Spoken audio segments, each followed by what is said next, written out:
Subscribe करें और bell दबाएं ताकि कोई खबर रह न जाए।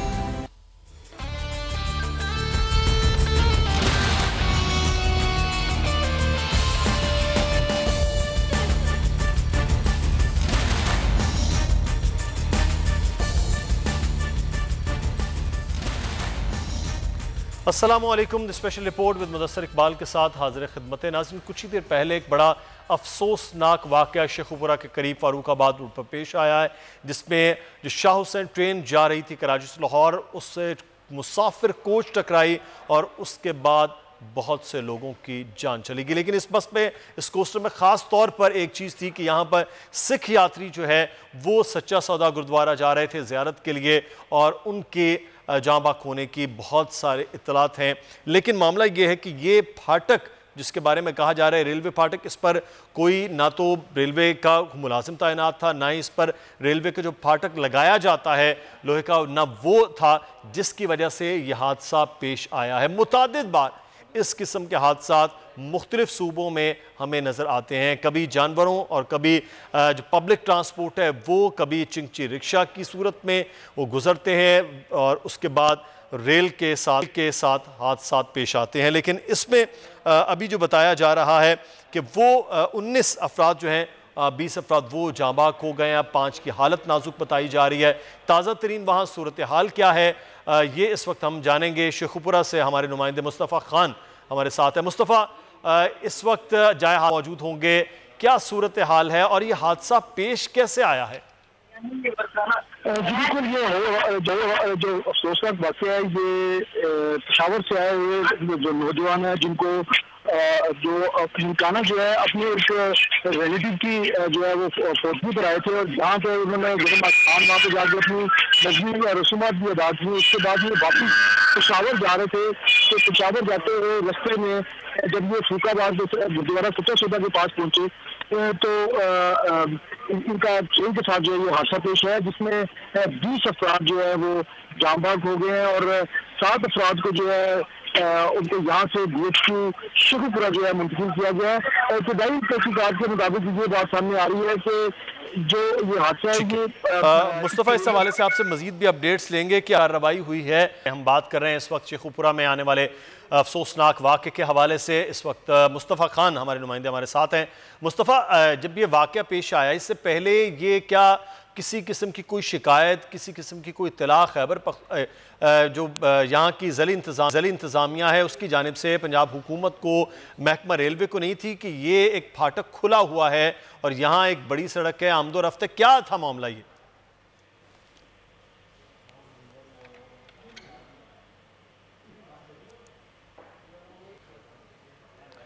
मुस्तफ़ा खान, आप सुन सकते हैं तो हमें आगाह कीजिएगा कि ये जो फाटक है कि या बिल्कुल बगैर वो फाटक के है, एक रास्ता बना हुआ है कि यहाँ आमदोरफ्त इस तरह से खुलेआम हो रही है, या किसकी नाअहली थी कि आज का ये वाक़या पेश आया है?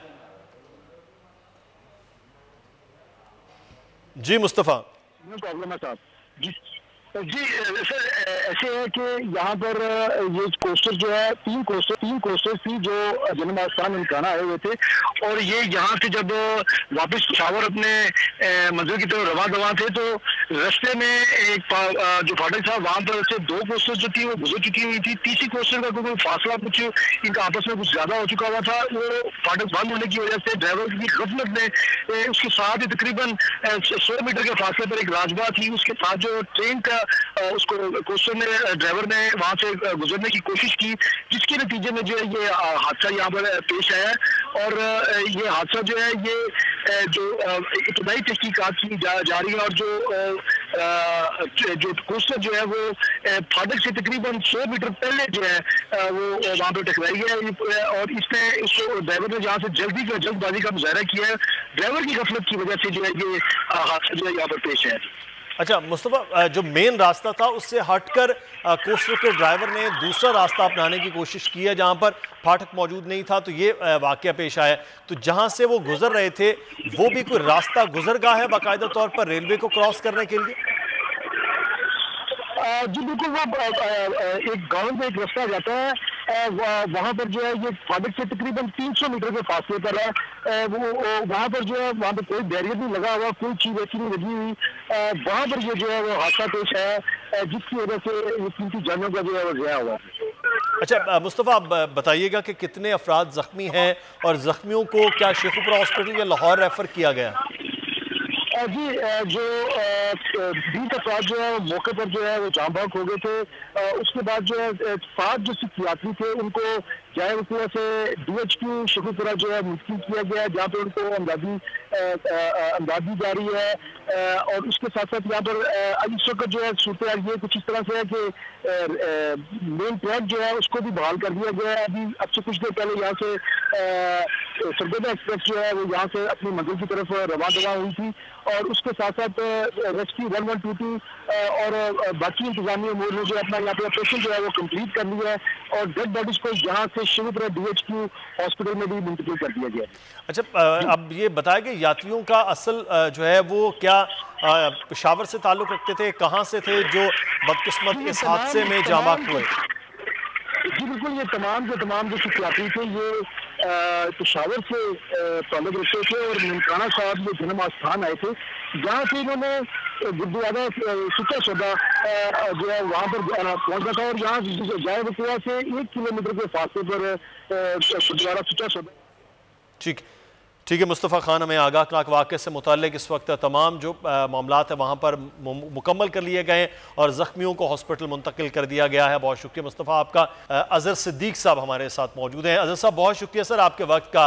ये जो आज फैसला आया कि जज अरशद मलिक को बरतरफ किया गया, वो एक पूरा वीडियो स्कैंडल का मामला है।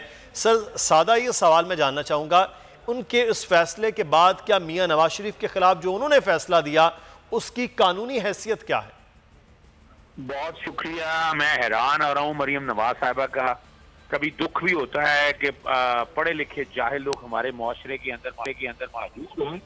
मैंने ये उनका ट्विटर जो है ना अगर देखा जाए तो तौहीन अदालत है। बड़ी सीधी सी बात है कि ये एक इंतजामी फैसला है और उल्टा इनके लिए बड़े मसाइल बन सकते हैं। अच्छा। ये वो केस अरशद मलिक के खिलाफ केस में ये है कि वो मिलता रहा है इनके साथ बैठ के पैसों की डीलें होती रही हैं कि फलान जगह पैसे दे रहे हैं। सजा तो देनी थी 14 साल, सजा 10 साल या 7 साल क्यों दी गई है? ये तो सजा बढ़ाने के लिए बड़ा जबरदस्त केस बन चुका है।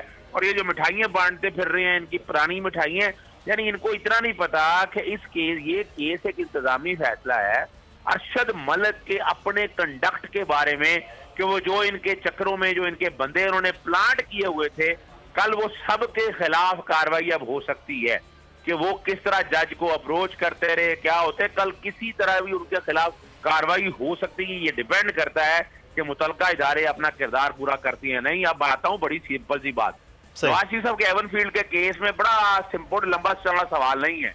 अगर उनके केस के अंदर शहादत ना होती, मनी ट्रेल अगर दिया होता, प्रॉपर्टीज की डिटेल दी होती, तो वो तो केस खारिज हो जाना था। उनके खिलाफ अपील दायर की, अपील में जजमेंट सस्पेंडेड है जुडिशियल साइड पे। वो फैसले के जरिए ये वाला फैसला इस्लामाबाद हाईकोर्ट में पेंडिंग में, उसमें जरा रत्ती भर फाइल नहीं है। उन्होंने देखे ना एफिडेविट लगाए, उन्होंने ख्वाजा आरिफ ने एफिडेविट लगाए, ख्वाजा आरिफ ने ये सारी चीजें रिकॉर्ड पे लगाई। कोई एडवांटेज मिला उनको? बुनियादी तौर पर यह है law has to take its own course और उस अपील में इन्हें साबित करना पड़ेगा शहादत का। और मैं यही कह रहा हूं कि यहाँ अगर इनको बरतरफ कर दिया गया, इससे फैसले में तो कोई फर्क नहीं पड़ना। बरतरफी की वजह क्या है कि वो इनके साथ मिलते रहे हैं, डीलों में बैठते रहे हैं, वो इनके घरों में आया जाते हैं। नवाज शरीफ साहब खुद घर बुलाया है, नवाज शरीफ साहब ने इंसाफ खरीदने की कोशिश की है, उनके बंदों ने जाकर जिस तरह बैठ के इंसाफ खरीदा। और ये उनके बयानी अलवी में लिखा है अरशद मलिक के। ये तो डिपेंड करता है ना कि वहां बैठ के ये इसका उनके केस पे देखिए, इसकी रेमेडी अरशद मलिक साहब के खिलाफ जो फैसला है इसकी रेमेडी अभी है रेमेडी हाई कोर्ट में भी ले सकते हैं, रेमेडी सुप्रीम कोर्ट में भी ले सकते हैं। अच्छा, और वो इनके इंतजामी जी। अच्छा, मैं अजहर साहब एक सवाल आपसे यहाँ बड़ा ज़रूरी है कि ये एक ज़बरदस्ती उनसे करवाया गया, नहीं करवाया गया, अब मुस्लिम नून के पास या शरीफ ख़ानदान के पास क्या इसमें लीगल पॉइंट हो सकते हैं, इस पर बात करें। नज़ीर लगारी साहब को भी तज्जिया इस सूरत हाल पर ले लेते हैं। सीनियर सरकार एडिटर इन चीफ बोल नज़ीर लगारी साहब हमारे साथ हैं। लगारी साहब, ये एक फ़ैसला आया, पाकिस्तान मुस्लिम नून अल्लाह का शुक्र अदा करती ट्वीट्स भी उनकी नज़र आ रही हैं। उन्होंने अदलिया के वक़ार की भी बात की और कहा कि ऐसे फैसलों के बाद मियां नवाज शरीफ की बेगुनाही जो है वो अब साबित हो रही है। क्या सर वाकई ऐसा है कि एक फैसले के बाद मियां नवाज शरीफ साहब वाकई बेगुनाह से इस केस की सारी सूरत को मशकूक कर दिया जी? और उन्होंने इस पूरे केस को जज साहब ने खुद ही एक मशकूक केस बनाया। इससे पहले भी ये हो चुका है, ऐसा नहीं है ये पहली बार हो रहा है। जिस वक्त अगरचे अब तक उसका फैसला नहीं हुआ है, अगरचे सदारती रेफरेंस सुप्रीम कोर्ट में पड़ा हुआ है और सुप्रीम कोर्ट ने उस सदारती रेफरेंस को अभी तक नहीं उठाया है, जबकि उसी बेंच का एक रुकन ये कह चुका है कि हमने दबाव में फैसला दिया था भुट्टो साहब के खिलाफ, जो उनकी फांसी का फैसला था हमने दबाव में दिया था। और जज जो है इस तरह के दबाव को बाज़ औक़ात कबूल करते हैं। वसीटर मफाद ये होता है कि बाकी लोगों को इंसाफ, एक के साथ नाइंसाफी कर लो, बाकी लोगों के साथ हम इंसाफ करेंगे, लेकिन उसका फैसला अभी तक नहीं आया है या उसको अभी तक सुप्रीम कोर्ट ने सुना ही नहीं है। सदारती रेफरेंस जो है वो सुप्रीम कोर्ट के पास है और कर्ज है सुप्रीम कोर्ट के ऊपर। एक बेगुनाह शख्स को फांसी दी गई और उस फांसी पर एक पूरे का पूरा 40 साल से एक वो पूरी किस्सा उसके ऊपर पड़ा हुआ है। अब ये जहां तक इस मामले का ताल्लुक है, जज का कंडक्ट जाहिर हो गया। जज के कंडक्ट को मैं ज़ेरे बहस नहीं ला सकता, ना हम उस पर बात करते हैं। ये सारे का सारा मामला जुडिशल जुरिस्डिक्शन का है, हमारी जुरिस्डिक्शन का नहीं है। हम उनके कंडक्ट को, लेकिन जब उनका कंडक्ट जाहिर हो जाए, जब ये प्रूफ हो जाए कि वो उनकी ये अहलियत नहीं थी, उन्होंने अपनी जिम्मेदारी को पूरा नहीं किया, उन्होंने इंसाफ नहीं किया, तो फिर इसका मतलब ये है कि ऑप्शन खोल दिया है कि वो जाएं और जाकर हाई कोर्ट में ये बात सामने ले आए कि जनाब ये फैसला हो चुका है।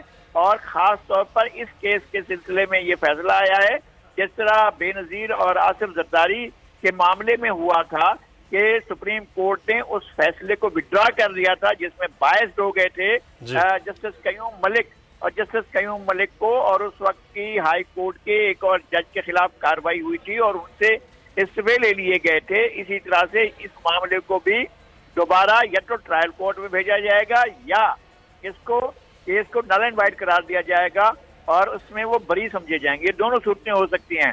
इसके अलावा जाहिर है कोई और सूरत होगी तो कानून अपना रास्ता बनाएगा, लेकिन इसकी साख जो है वो इस जज ने, अरशद मलिक साहब ने अदलिया की साख पर एक सवाल उठा दिया है और बहुत बड़ा सवाल है ये। न सिर्फ ये कि मातहत अदलिया के, ये मातहत अदलिया का सबसे सीनियर लगारी साहब, बिल्कुल ये आपका है कि यही बात अब मरीम नवाज साहिबा ने भी आज की है। लेकिन मेरा सवाल अजहर सिद्दीक साहब आपसे है, इस्लामाबाद में गया था ये मामला सुप्रीम कोर्ट में, फिर चीफ जस्टिस साहब ने कहा कि ये हाई कोर्ट लाहौर का मामला है, वहाँ आ गया, अब फैसला हो गया। अब इसके जो मामलात हैं कि मियां नवाज शरीफ साहब को इन्होंने सजा दी, एक केस में एक में बरी कर दिया, अब इस सारे अमल को लेकर पाकिस्तान मुस्लिम नून के पास सियासी छोड़कर कानूनी रास्ता क्या है? क्या इस फैसले को किसी तरह से वो ले जा सकते हैं हाई कोर्ट में, सुप्रीम कोर्ट में? इसमें क्या होगा सर, सादा हमें समझाइए।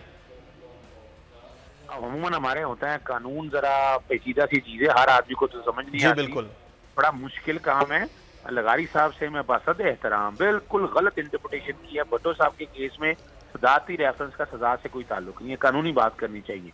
नजरसानी खारिज हो चुकी है, भुट्टो साहब को फांसी हो चुकी है और उसमें एक एकेडमिक एक्सरसाइज, मैं खुद इस हक में हूँ, वो रेफरेंस के फैसले से उनका जो सजा दी हुई है वो कलअदम नहीं हो सकती। ये नई जुरिस्प्रूडेंस मैं सुनूंगा। दूसरी मैं बड़ा क्लियर कर दूं, देखिए यहाँ पर केस उनका ये है मिसकंडक्ट का। मिसकंडक्ट ये है कि वो मिलते रहे आके नवाज शरीफ साहब से घर में मिले आकर, यानी कौन सा फैसला मशकूक हो जाना, वो तो उल्टा नवाज शरीफ के घर में उनके एफिडेविट पढ़ने रिश्वत देते रहे हैं। ये तो मैं जैसे कह रहा हूँ कि यहाँ और ये इंतजामी फैसला, यही फर्क है। एडमिनिस्ट्रेटिव एक्शन और होता है, जुडिशियल डिसीजन और होता है। जिस दिन शहादत के ऊपर उंगली उठाई जाए, शहादत पे उंगली नवाज शरीफ खानदान की तरफ से एक भी नहीं उठाई गई है। ज़ाब्ता फौजदारी के तहत अगर हम देखें बैठ के, और ये सियासी केस तो है नहीं, ये तो बड़ा सीधा सा लिखा पड़ा केस है। यानी हम इसमें क्या साबित करना चाहते हैं? हम कहना चाहते हैं ये केस नहीं है, एवनफील्ड की प्रॉपर्टियां नहीं खरीदेगी, उनके पास पैसा नहीं है, ये तो एडमिटेड सही। तो अजहर साहब, आपका बड़ा जो सिंपल स्टांस है कि केस जो है मजीद मुश्किलात पैदा कर सकता है शरीफ खानदान के लिए, क्योंकि अरशद मलिक साहब के मिसकंडक्ट के हवाले से। बहुत शुक्रिया अजहर सिद्दीक साहब आपके वक्त का। नज़ीर लगारी साहब हमारे साथ मौजूद थे, सीनियर सहाफ़ी, आपका बहुत शुक्रिया। हमें ब्रेक लेना है, ब्रेक के बाद वापस आएंगे, फिर मजीद बात होगी।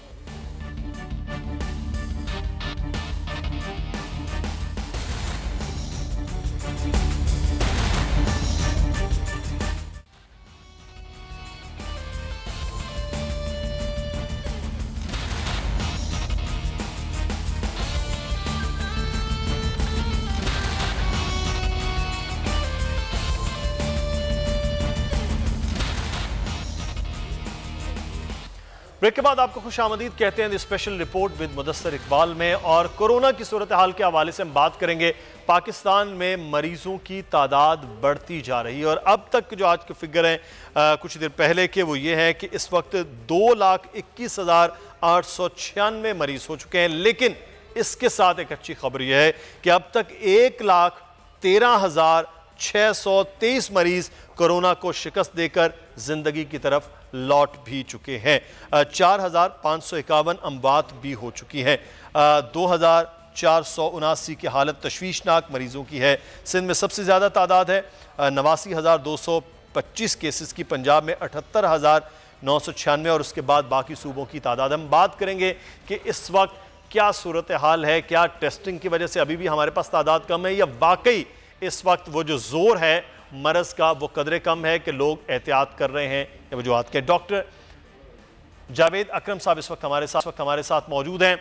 बहुत शुक्रिया डॉक्टर साहब। यूनिवर्सिटी ऑफ हेल्थ साइंसेज अपना बड़ा ज़बरदस्त किस्म का काम कर रही है, आपकी चीज़ें आपके वीडियोस पे हम देख रहे हैं। लेकिन सर सवाल यहाँ पर यह है कि एक तरफ हम ये बता रहे हैं 2,20,000 से ज़ायद मरीज़ हैं, दूसरी जानिब अच्छी खबर हम दे रहे हैं कि 1,13,000 लोग जो हैं वो सेहतियाब भी हो चुके हैं। सर एक्चुअल इस वक्त हम कहाँ खड़े हैं? क्या जिस पोजीशन में इस वक्त तेज़ी के साथ मरज बढ़ रहा है, ये मरीज़ बढ़ रहे हैं या वाकई कुछ कंट्रोल हुआ है? बहुत शुक्रिया जी आपका, कितने अहम मसले पे आपने मुझे मौका दिया। देखिए मेरे अपने तजिया है और इसमें असल चीज़ तो ये है कि हमारे पास हार्ड साइंटिफिक जब तक फैक्ट्स नहीं होंगे तो इसकी ट्रेजेक्ट्री देना या प्रॉपर प्रेसिजन से कुछ कहना मुमकिन नहीं होगा। और जाहिर है हमारे पास ग्राउंड रियलिटीज कुछ इसलिए भी नहीं है कि टेस्ट की कैपेसिटी ज़रूर बढ़ी ओवर द टाइम, लेकिन आज भी हम कैपेसिटी से तकरीबन 50% से भी कम टेस्ट कर रहे हैं। ठीक, उसकी वेरियस वजूहात हैं। और देखें टेस्टिंग की शायद अब एक वजह ये भी है कि मरीजों को इतनी ज़रूरत नहीं रही, जो मरीज इससे सफ़र कर रहे हैं वो अब टेस्ट की तरफ इतना रुझान उनका नहीं है, और मेरा ख्याल है किसी हद तक वो ठीक है। अब WHO की रिकमेंडेशन और हमारी लोकल रिकमेंडेशन भी यही है कि अगर आपको इन दिनों में बुखार होता है और आपके घर में किसी और को हुआ है या आपके ऑफिस में आपके साथी को हुआ है, तो जाहिर है आपका यही डायग्नोसिस बनता है कि आपको भी कोविड-19 का इन्फेक्शन हुई है। तो आप अपने आप को सेल्फ आइसोलेट करते हैं। 12 दिन बाद आप अपने आप को दोबारा टेस्ट भी नहीं कराते। जब पहले हमारे ये था कि नेगेटिव जी। तो डॉक्टर साहब अभी अल्हम्दुलिल्लाह 12 दिन बाद बिल्कुल ठीक हो गए। तो आप अपने आप को सोसाइटी में दोबारा with SOPs, mask, social distancing, physical distancing के साथ जा सकते हैं, अपने दफ्तर जा सकते हैं, ये सब कुछ आप रिज्यूम कर सकते हैं आहिस्ता आहिस्ता। तो एक तो यही वजह है कि तो लेकिन ऑन दी अदर हैंड के देखें जो आपने सवाल किया कि हम कहाँ खड़े हैं, इसको देखने के लिए गवर्नमेंट के लिए बेइंतहा ज़रूरी होगा कि वो डिफरेंट रूरल, अर्बन और हाई सोशल, लोअर सोशल में रैंडमाइज्ड सैम्पलिंग करे जस्ट इसी चीज़ को आंसर करने के लिए कि हमारा आर फैक्टर कहाँ खड़ा है। आर फैक्टर वो फैक्टर है जो दुनिया का हर मुल्क अपना कैलकुलेट करता है इसी चीज़ पे के रिस्पॉन्स पे, और इसी चीज़ पे कैलकुलेट करता है कि इस वक्त आपके रैंडमाइज्ड सैम्पलिंग क्या कहती है। आपकी वो सैम्पलिंग नहीं कि जो मरीजों की सैम्पलिंग है, जो आते हैं हॉस्पिटल उनकी कर दी, तो वो क्या कहते हैं। तो इसलिए ये जो R फैक्टर है इसकी कैलकुलेशन, जिसको हम रिप्रोडक्शन फैक्टर कहते हैं, कि वो बहुत ज़रूरी है। और इसलिए प्रिसीजन के साथ ये कहना मेरे ख्याल में कि R फैक्टर हम हूवर अराउंड कर रहे हैं 2 के करीब, जबकि रिकमेंडेड है दुनिया में, जो हम स्ट्राइव करते हैं कि वो हो 1 के करीब। तो इस वक्त भी मेरे ख्याल में ट्रांसमिशन काफ़ी जारी है। टेस्टों की कम होने की वजह से किसी हद तक वो रिपोर्ट नहीं हो रही, और डेफिनेटली आगे से फ्लैट हुआ है, कम नहीं हुआ कर्व मेरे अपना अंदाजे के मुताबिक। और डेफिनेटली मोर्टेलिटी में कुछ कमी आई है, हॉस्पिटलाइजेशन में कमी आई है। अब हॉस्पिटलाइजेशन की कमी भी 2 फैक्टर्स की वजह, हमने घरों को या हॉस्पिटल। सही। अच्छा डॉक्टर साहब, आप साथ ही रहिएगा, एक और बड़ा अहम सवाल है, मैं चाहूँगा वो आपसे किया जाए। डॉक्टर अताब ने भी हमें ज्वाइन किया है, सीनियर साइंसदान है। डॉक्टर साहब मुसलसल इस कोरोना के हवाले से भी जो जदीद तहकीक है उस पर हमें वक्त देते रहते हैं। डॉक्टर साहब बहुत शुक्रिया सर आपके वक्त का। इस वक्त डॉक्टर अताउर रहमान साहब, चीज़ें हैं कि पूरी दुनिया में, जैसे अमेरिका में कल खबर थी कि बड़ी तेज़ी के साथ ऊपर चला गया, पाकिस्तान में टेस्टिंग की कैपेसिटी बड़ी, अभी डॉक्टर जावेद अकरम साहब फरमा रहे थे, उसके बावजूद हम शायद 50% भी नहीं कर पा रहे हैं। तो इस वक्त क्या हम ये कह सकते हैं कि पाकिस्तान में जो मरज़ ने जितनी तेज़ी के साथ फैलना था वो फैल चुका, और अब ये एक फ्लैट हुआ है, या अभी भी हम समझेंगे कि हम जो है वो तेज़ी के साथ राइज कर रहे हैं? जी बिस्मिल्लाह। बात यह है कि जब तक कुछ दिन तक डेटा कलेक्ट ना हो जाए, और जब तक हम रैंडम टेस्टिंग बड़े पैमाने पे ना कर लें, जो कि अभी तक बिल्कुल नहीं हुई, सिर्फ जो जिन लोगों में सिम्टम्स हैं उनकी टेस्टिंग कर रहे हैं, तो ये कबल वक्त होगा ये कहना कि ये हम फ्लैट हो चुका है और कम होना शुरू हो गया है। अभी तक जो सिलसिला है कि जैसे आप टेस्टिंग बढ़ाते हैं तो नंबर भी उसी हिसाब से बढ़ने शुरू हो जाते हैं, और जैसी टेस्टिंग कम करते हैं तो नंबर भी कम होने शुरू हो जाते हैं।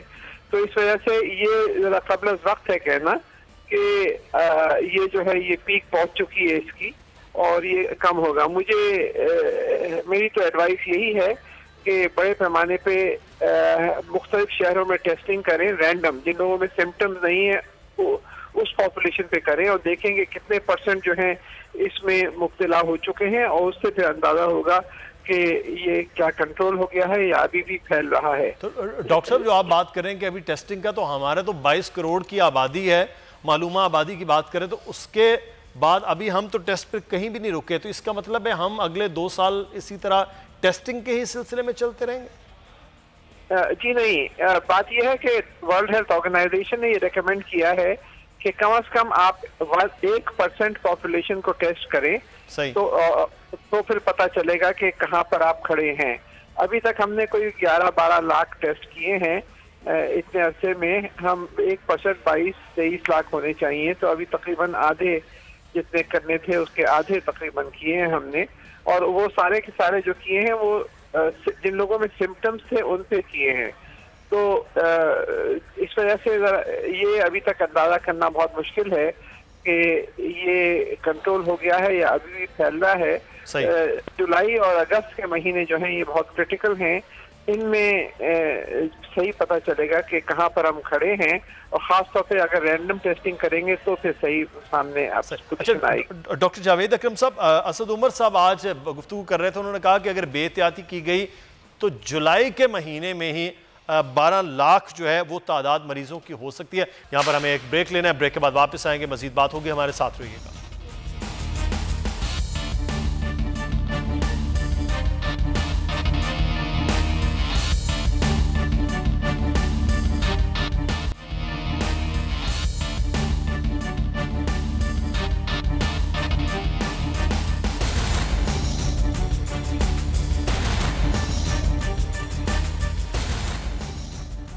ब्रेक के बाद special report with Mudassar Iqbal में खुश आमदीद। कराची में दर्जा हरारत बढ़ता जा रहा है और लोड शेडिंग का दौरानिया भी बढ़ता ही जा रहा है। इस वक्त अवाम के इलेक्ट्रिक के मजालिम के खिलाफ फट पड़े हैं, एहतजाज भी किए जा रहे हैं, लेकिन लोड शेडिंग में कमी नहीं हो रही। हमारे नुमाइंदे सलमान सलीम कराची से हमारे साथ मौजूद हैं। क्या सूरत हाल है कराची में सलमान लोड शेडिंग से मुताल्लिक? जी बिल्कुल, के इलेक्ट्रिक की बात की जाए तो तकरीबन कराची के हर इलाके में एलानिया और गैर एलानिया लोड शेडिंग का सिलसिला जारी है। कराची के इलाकों की बात करें, चाहे वो सदर हो, गुलशन इकबाल हो, गुलिस्तानी जौहर हो, मलीर हो या अब्बास टाउन का इलाका हो या कराची के औरंगी टाउन हो या कोरंगी का इलाका हो, हर जगह पे एलानिया और गैर एलानिया लोड शेडिंग जारी है। रोज़ाना की बुनियाद पे 4 घंटे एलानिया जबकि 12 से 13 घंटे गैर एलानिया लोड शेडिंग की जा रही है, जिसकी वजह से घरों में मौजूद बूढ़े, बच्चे, जवान और ख़वातीन जो है वो शदीद परेशानी में मुब्तला हैं। दूसरी जानिब कोरोना वायरस ने इस वक्त पाकिस्तान में अपने पंजे गाड़ रखे हैं, जिसकी वजह से जो कोरोना के मरीज़ हैं वो अपने घरों में आइसोलेट हुए हैं। आइसोलेशन के टाइम पे अगर के इलेक्ट्रिक की जानिब से बिजली फराहम नहीं की गई तो उनको शदीद परेशानी का सामना जो है वो करना पड़ता है। दूसरी जानिब अगर बात करें कारोबारी अफराद की तो उनकी जानिब से भी जो है वो इस चीज़ की शिकायत काफ़ी मौसूल हो रही हैं कि के इलेक्ट्रिक की जानिब से जो गैर एलानिया लोड शेडिंग है उसकी वजह से कारोबार शदीद जो है वो मुतासर हो रहा है। दूसरी जानिब इलाके मकीनों की बात की जाए या आवाम की बात की जाए तो आवाम का यही कहना है कि के इलेक्ट्रिक की जानिब से ओवर बिलिंग का सिलसिला जारी है। छोटे 2 से 3 कमरों के फ्लैट के बिल जो है वो 6-7 8,000 रुपये के बिल जो हैं वो बदस्तूर हर महीने के दरवाजे पे जो है वो मौजूद होते हैं। लेकिन जो तो कराची में एक जानिब लोड शेडिंग है, दूसरी जानिब बिल भी ज़्यादा हो रहे हैं और आज खबर भी हमने आपको दी कि के इलेक्ट्रिक अब टैरिफ के मामले में 2 रुपये 89 पैसे मजीद आपसे बिल वसूल करेगा और आज ही फैसला होगा कि के इलेक्ट्रिक की बिजली मजीद महंगी हो जाएगी। महंगी से महंगाई बढ़ रही है और इस वक्त महंगाई के इस्लामाबाद में सूरत हाल क्या है, उमर हयात से जानेंगे। उमर, कौन सी चीज़ें हैं जिनकी कीमतें बढ़ा दी गई हैं, महंगाई मजीद इस बजट के बाद बढ़ गई? जी बिल्कुल मुदस्सिर, रवां हफ्ते जो है वो महंगाई की शरह में बड़े पैमाने पर इजाफा देखा गया है और इस इजाफे की बुनियादी वजह जो है वो पेट्रोलियम मसनूआत की कीमतों में इजाफा है।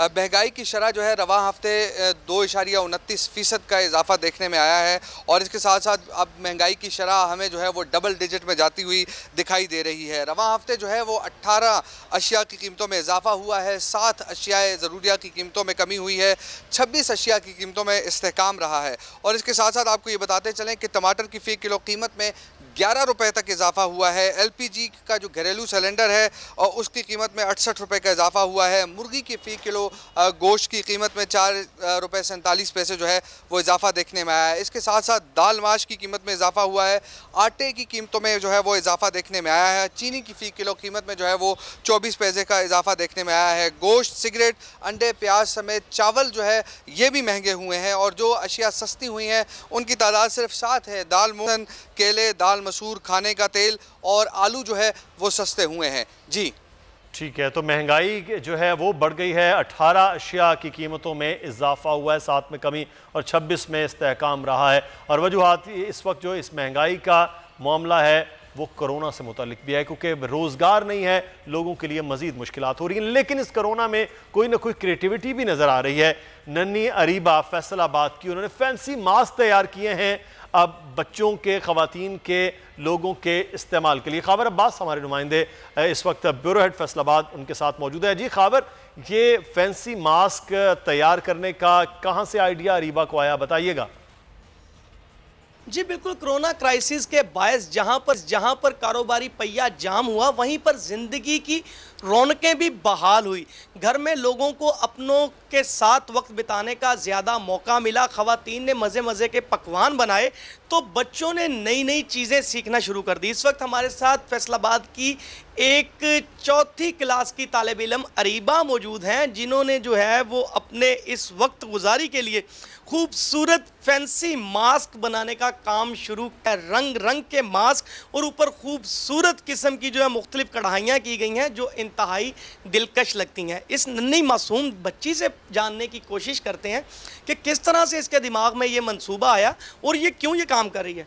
अरीबा, आप बताओगी कि किस तरह से आपने ये सारी चीज़ें सोची और आप क्यों बना रही हैं इस तरह के मास्क? यस, मैं अपनी ऑनलाइन क्लासेस लेती हूँ तो उसके बाद मेरे पास टाइम होता है तो मैंने सोचा कि मैं मास्क बनाती हूँ।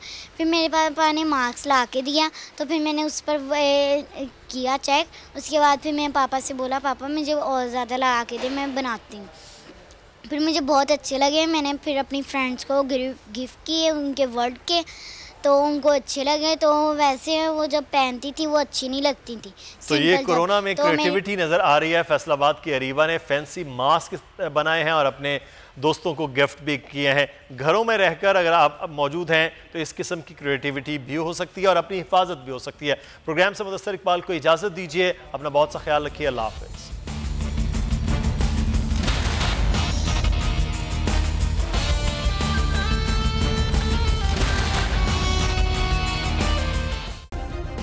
सब्सक्राइब करें और बेल दबाएं ताकि कोई खबर रह न जाए।